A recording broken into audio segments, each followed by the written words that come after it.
At a family dinner, my foster parents bragged about making me a rich doctor, so I exposed the truth of how they actually stole from me and made my life hell. My parents were both killed in a hit-and-run car accident when I was just 10 years old. My dad was at the time 40 and my mom was 36. Neither of them had relatives who could take me in. We lived in a really small, church-going town where everyone knew one another. My dad had been the heir to a small fortune and so he never really had to work. He didn't like the big city, so he and my mom decided to move to a small town where he could have an antique store. My mom was into collecting antiques, so this was a good idea for them.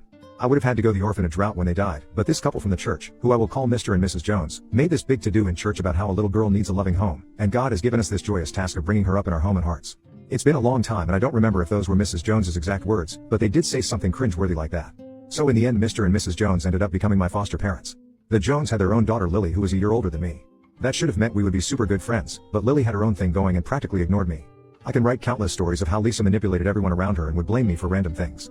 To give you an example,